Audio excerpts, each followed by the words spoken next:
اللہ تعالیٰ فرماتے ہیں کہ حضرت آدم علیہ السلام ہندوستان میں نازل ہوئے۔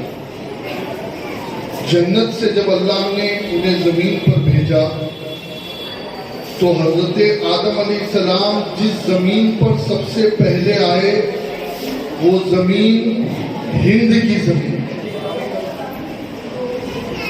پھر اس کے بعد حضرت آدم علیہ السلام کو وحشت محسوس ہوئی تو اللہ نے جبریل کو بھیجا اور جبریل علیہ السلام نے حضرت آدم علیہ السلام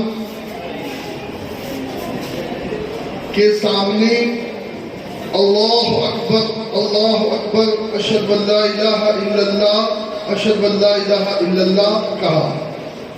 تو حضرت آدم علیہ السلام کے سامنے پھر انہوں نے اشہد ان محمد رسول اللہ اشہد ان محمد رسول اللہ کہا۔ تو آدم علیہ السلام نے دریافت کیا کہ محمد کون ہے؟ تو حضرت جبریل امین نے کہا کہ آپ کی اولاد میں سے آخری نبی ہے۔ یہ حدیث ختم ہوئی، لیکن اس حدیث سے ہمیں کئی چیزیں سمجھ میں آئی۔ اس پوری پرتھوی پہ، اس پوری زمین پر اگر سب سے پہلے کسی زمین نے کسی نبی کے قدم چومے ہیں تو وہ ہندوستان کی زمین ہے، وہ ہمارا بھارت ہے۔ پھر نمبر 2، اللہ اکبر اشہد ان لا الہ الا اللہ واشہد ان محمد رسول اللہ۔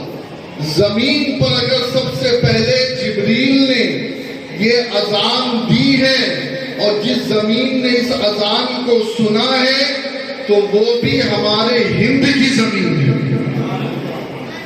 اور مولا کائنات علی مرتضیٰ شیر خدا کرم اللہ وجہہ الکریم فرماتے ہیں کہ مجھے ہند کی طرف سے محبت کی خوشبو آتی ہے، اور اللہ کے نبی علیہ السلام نے ہند کے میوہ جات، ہند کی جڑی بوٹیوں کو، ہند کے بہت ساری چیزوں کو پسند فرمایا۔ اب یہاں سے ایک بات سمجھ میں آئی کہ یہ ہمارا جو بھارت ہے، یہ جو ہمارا ہندوستان ہے، یہ اس لیے محبت کے قابل نہیں ہے کہ یہاں پر ہم 14ویں صدی میں جی رہے ہیں، بلکہ اس لیے یہ محبت کے قابل ہے کہ سب سے پہلے اسی زمین نے آدم علیہ السلام کے قدموں کو چوما۔ اور پھر آپ کو تعجب ہوگا اس بات پر کہ یہ ہندوستان اتنا عظیم ملک ہے، اتنا عظیم ملک ہے کہ دنیا کے دوسری کنٹری کے رہنے والے تمنا کرتے ہیں کہ کاش ہم بھی ہندوستان میں رہتے۔ میں جب 2011 میں لبنان اور بیروت، ایران اور سیریا اور ترکی کے دورے پر تھا 2011 میں، تو ترکی کے دورے پر مجھے بڑے بڑے شیوخ ملے، بڑے بڑے اللہ والے ملے، اور جب ان سے ملاقات ہوتی تو وہ تمنا کیا کرتے پتہ ہے؟ وہ بس ایک ہی تمنا کرتے کہ کہتے کہ آپ جب ہندوستان جاؤ، ایک تو ہندوستانی ہونے کی وجہ سے وہ ہماری عزت کرتے، اور نمبر 2 وہ یہ کہتے کہ ہندوستان جاؤ تو 2 بارگاہوں میں قدم بوسی کرنا، 2 بارگاہوں میں ہمارا سلام پہنچانا۔ میں نے کہا وہ 2 بارگاہ کون سی ہے؟ تو کہا پنجاب سرہند میں مجدد الفسانی امام ربانی کی بارگاہ، اور دوسری اجمیر میں غریب نواز کی بارگاہ۔ تو یاد رکھیں کہ ہم بہت لکی ہیں، اس لیے ہم لکی ہیں کہ غریب نواز ہمارے پاس ہے،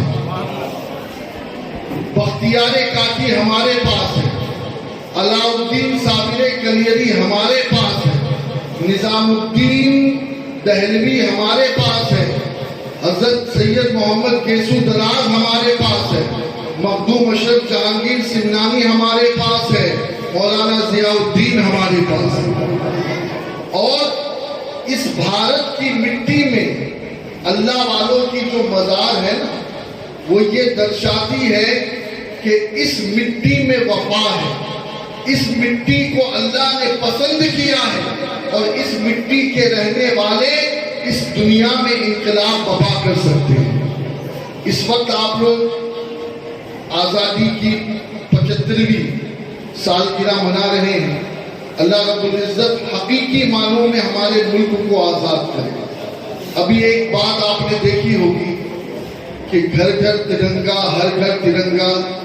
ہم بھی اس مشن میں حکومت کے ساتھ ہیں، لیکن ایک چھوٹی سی بات ہے، ایک لطیفہ ہے، اسے سمجھیے آپ۔ ایک شخص آیا ایڈمنسٹریٹر کے پاس کسی کو لے کے، وہ دیوانہ تھا۔ اس نے کہا میں بھی اپنے گھر میں ترنگا لہرانا چاہتا ہوں۔ تو اس ایڈمنسٹریٹر نے کہا بڑی اچھی بات ہے، آپ ترنگا لہرانا چاہتے ہیں؟ کہا ہاں ہاں، میں بھی دیش بھکت ہوں، میں بھی ملک سے محبت کرتا ہوں۔ تو اس نے فوراً ایک ترنگا نکالا، کہا آپ کو فری میں ترنگا۔ اب اس نے ترنگا لیا اور ترنگا لینے کے بعد کھڑا ہو گیا۔ تو اس نے بولا بھائی یہ جاتا کیوں نہیں؟ اس نے کہا بھائی نعرہ کیا تھا؟ گھر گھر ترنگا، ہر گھر ترنگا۔ تو ترنگا تو دے دیا لیکن گھر نہیں ہے۔ ترنگا تو دے دیا، گھر نہیں ہے، تو ذرا گھر بھی دے دو نا تاکہ میں ترنگا لگا دوں۔ تو آپ لوگوں کو اس میں ایک میسج ہے کہ جتنے بچے ہیں وہ سمجھے، ہمیں ترنگا دیا جا رہا ہے لیکن گھر فری میں نہیں ملے گا۔ گھر کے لیے ہمیں پڑھائی کرنی پڑے گی، ایجوکیشن حاصل کرنا پڑے گا، اپنی ٹیچروں کی رسپیکٹ کرنی پڑے گی۔ اور یاد رکھیں جس دل میں ادب نہیں اس دل میں علم نہیں۔ علم اسی دل میں سماتا ہے جس دل میں اساتذہ کی، ٹیچرز کی رسپیکٹ ہوتی ہے۔ اگر آپ نے اپنے ٹیچرز کی رسپیکٹ نہیں کی، جیسے ابھی آپ نے ایک پروگرام ابھی دیکھا تو اس میں آپ نے کیا دیکھا کہ وہ ٹیچر کو بالکل ایسا سمجھتے جیسے کوئی پانی کم چاہ رہا ہے نا، کوئی یعنی جس کی ویلیو نہیں۔ یاد رکھیں دوستو، ادب ہی اصل ہوتا ہے۔ اگر آپ کے اندر رسپیکٹ ہے، ادب ہے، تو انشاءاللہ آپ دنیا کے ہر محاذ میں کامیاب ہوں۔ اور آپ سے ایک ریکویسٹ ہے، وہ یہ ہے کہ اب گھر کیسے بنے گا؟ کئی لوگ ہیں جن کو باپ داداؤں کی طرف سے گھر مل گیا تو ان کے تو خیر مزے ہیں، لیکن کئی ایسے لوگ ہیں جو کرائے کے مکان پہ رہتے ہیں۔ کئی ایسے لوگ ہیں کہ جب بٹوارا ہوتا ہے تو ان کے رشتے دار ان کا حق کھا جاتے ہیں اور انہیں کرائے کے مکان پہ رہنے پہ مجبور کرتے ہیں۔ لیکن میں آپ سے ایک چیز کہوں گا کہ کبھی بھی ہمت مت ہارنا، کبھی بھی حوصلہ مت ہارنا۔ حکومت کے رحم و کرم پر ہم جینے والے نہیں، ہمارے لیے تو خواجہ کا گنبد کافی ہے۔ اور ہمیں خواجہ نے بتایا ہے، آپ کو پتا ہے انگریز وائسرائے نے انسائکلوپیڈیا جب لکھی گئی ہندوستان کی تو اس میں ایک بات اس سے پوچھی گئی کہ تو نے بھارت میں کون سی عجیب بات دیکھی، کون سی عجیب بات دیکھی؟ تو اس نے ایک جملہ کہا تھا، I saw one grave who the rule of the heart of the people of India۔ اس نے کہا میں نے بھارت میں ایک ایسی قبر دیکھی ہے جو بھارت کے لوگوں کے دلوں پہ راج کرتی ہے۔ اس سے پوچھا گیا قبر راج کرتی؟ کہا ہاں ہاں۔ کہا وہ قبر اجمیر میں خواجہ معین الدین کی ہے۔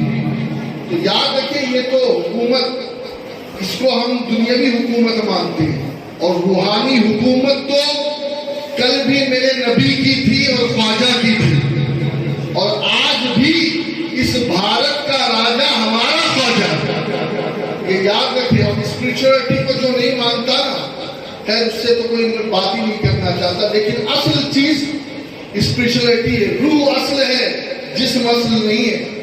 یاد رکھیں جو نظر نہیں آ رہا نا، ہماری روح، سول، یہ ریئل ہے اور یہی سب کچھ ہے۔ یہ جسم سے نکل جائے گی نا تو نہ آنکھ کام کرے گا، نہ ہاتھ، نہ پیر۔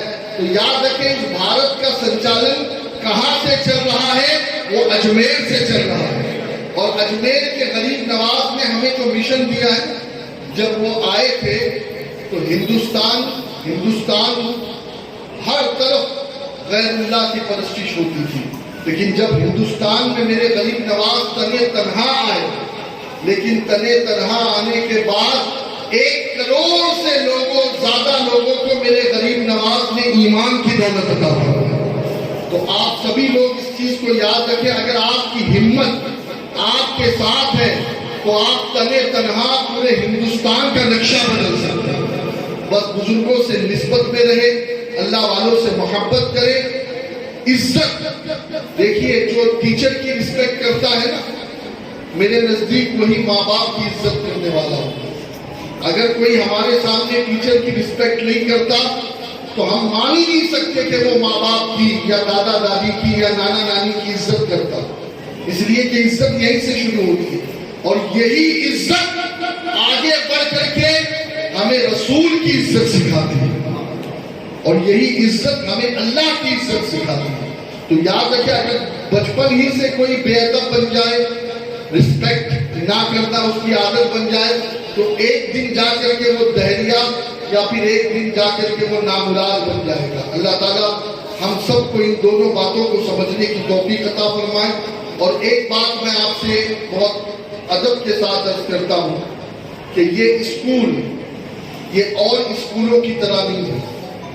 اس اسکول کا مقصد کھانا کمانا نہیں ہے، اس اسکول کا مقصد پیسے جمع کرنا نہیں ہے، اس اسکول کا مقصد لوگوں کا خون چوسنا نہیں ہے، بلکہ آپ نے دیکھا کہ لاک ڈاؤن کے اندر ایک بڑی تعداد میں غریبوں کے حوالے سے الحمدللہ اسکول کے مینجمنٹ نے نرمی بھی برتی اور ایک بڑی تعداد میں غریبوں کی فیس معاف کی ہے۔ لہذا میں آپ سبھی سے گزارش کرتا ہوں کہ ایک دوسرے کے سپورٹ سے کام ہوتا ہے، اور مرحوم الحاج رفعت احمد صاحب کو اگر میں یاد نہ کروں تو یہ نمک حرامی ہوگی، اس لیے کہ ان کا ویژن، ان کا ویو، ان کا گول، ان کا موٹو یہی تھا کہ ایک اسکول نہیں بلکہ اگر ہمارے جے پور میں اس قسم کے 111 محلے ہیں تو ہر محلے میں ایک ہیرا اسکول قائم ہے۔ اور الحمدللہ اس سلسلے میں اب پیشکش بھی شروع ہو چکی ہے، 2-3 جگہ پر الحمدللہ کام بھی شروع ہو چکا ہے۔